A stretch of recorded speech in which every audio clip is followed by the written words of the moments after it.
Penguin Random House Audio presents The Experience Machine: How Our Minds Predict and Shape Reality. Written and read for you by Andy Clark. For Alexa and Jill, precisely. What you see and what you hear depends a great deal on where you're standing. It also depends on what sort of person you are. That's from C.S. Lewis, The Magician's Nephew. There's a contents list for this book. To see the list of contents, please see the accompanying PDF. Preface: Shaping Experience. A few years ago, I was invited to speak at a popular science festival held in London. I'm a professor of cognitive philosophy, an odd title that reflects a rather eclectic set of interests, spanning philosophy, neuroscience, psychology, and artificial intelligence. I was about to give a talk on one of my favourite topics, the human brain as a prediction machine. The festival, run by a popular science magazine, was called New Scientist Live. Every year, New Scientist, the magazine, invites experts in many different fields to give public presentations. This year it was held in the huge Excel Centre in London's Docklands. Entering the Excel Centre was like arriving at multiple conjoined ocean liners, each hosting a different large-scale event. As a university professor, I'm no stranger to public speaking. But standing backstage at one of the larger auditoriums and thinking about the packed audience behind the curtain, I couldn't help but get the jitters. Maybe I should have made some last-minute changes to my slides. Maybe I ought to have worn a less startling shirt. Was there someone I forgot to thank? Suddenly, my anxious train of thought was interrupted by my phone buzzing in my pocket. But my phone was not in my pocket.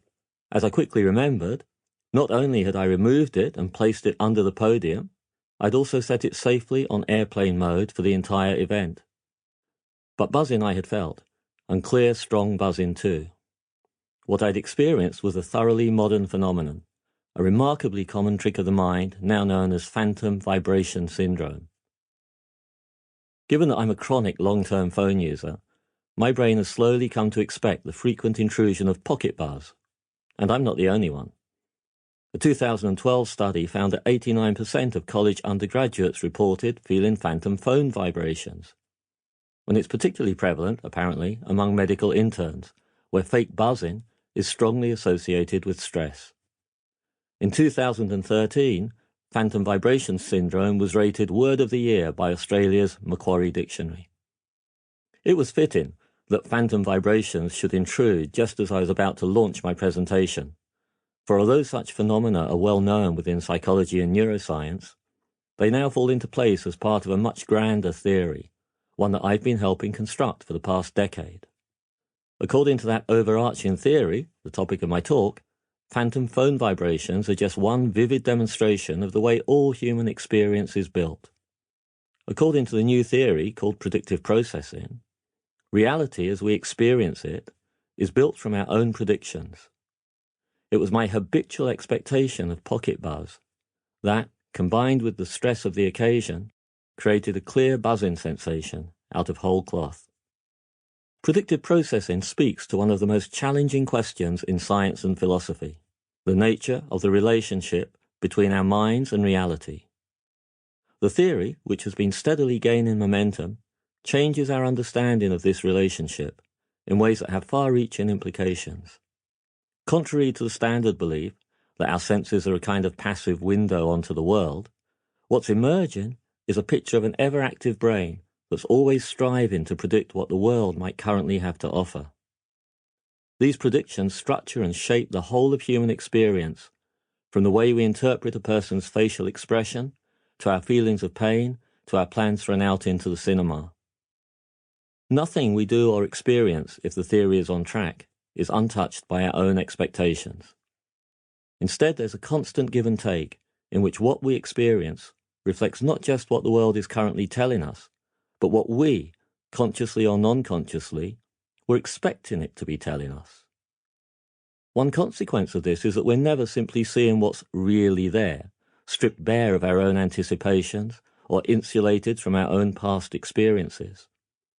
Instead, all human experience is part phantom, the product of deep-set predictions. We can no more experience the world prediction and expectation free than we could surf without a wave. When I stood backstage at the New Scientist Live Festival, the stress of waiting to give my presentation sent my prediction machinery into overdrive.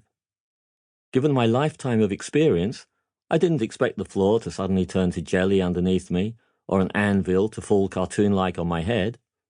But my phone does vibrate in my pocket annoyingly often, causing my brain to have formed a kind of baseline prediction of frequent vibrations. Stress and caffeine, and I'd had plenty of both, amplify these effects, and signals from an anxious gut feed directly into the prediction machinery in our heads. When all those factors came together, that baseline prediction of pocket buzzing briefly became my reality. But just as quickly as it occurred, I was able to reorient myself towards the facts and recognize it as an illusion. The illusion occurred because predictive brains are guessing machines, proactively anticipating signals from the body and the surrounding world. That guessing is only as good as the assumptions it makes, and even a well-informed best guess will frequently miss the mark. After all, there was no phone in my pocket. When the brain's best guessing misses the mark, the mismatch with the actual sensory signal carries crucial new information. That information, known as prediction error, can be used to try again, to make a better guess at how things really are. But experience still reflects the brain's best current guessing. It's just that each new round of guessing is that little bit better informed. This challenges a once traditional picture of perception. Whereas sensory information was often considered to be the starting point of experience, the emerging science of the predictive brain suggests a rather different role. Now the current sensory signal is used to refine and correct the process of informed guessing, those attempts at prediction, that is already taking place. It's now the predictions that do much of the heavy lifting. According to this new picture, experience of the world, ourselves, and even our own bodies is never simply a reflection of external or internal facts. Instead, all human experience arises at the meeting point of informed predictions and sensory stimulations. This is a profound change in our understanding of the mind that fundamentally alters how we should think about perception and the construction of human reality. For much of human history, scientists and philosophers saw perception as a process that worked mostly from the outside in, as light, sound, touch, and chemical odors activate receptors in eyes, ears, nose, and skin, progressively being refined into a richer picture of the wider world.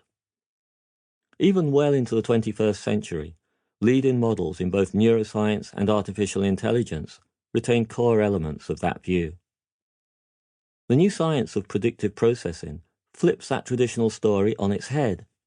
Perception is now heavily shaped from the opposite direction, as predictions form deep in the brain, reach down to alter responses all the way down to areas closer to the skin, eyes, nose, and ears, the sensory organs taking in signals from the outside world. Incoming sensory signals help correct errors in prediction, but the predictions are in the driver's seat now. This means that what we experience today is deeply rooted in what we experienced yesterday and all the days before that. Every aspect of our daily experience comes to us filtered by hidden webs of prediction, the brain's best expectations, rooted in our own past histories. To see just how important this could be, imagine a world in which the weather forecast played a significant role in causing, not simply predicting, the weather itself. In that strange world, a confident forecast of rain helps bring about changes to the flows of matter and energy that determine the change in weather. There, a confident forecast of rain has causal powers that make rain itself a little more likely. There, as here, the weather forecast depends on a model, never perfect, of the way existing weather conditions are most likely to change and evolve over time.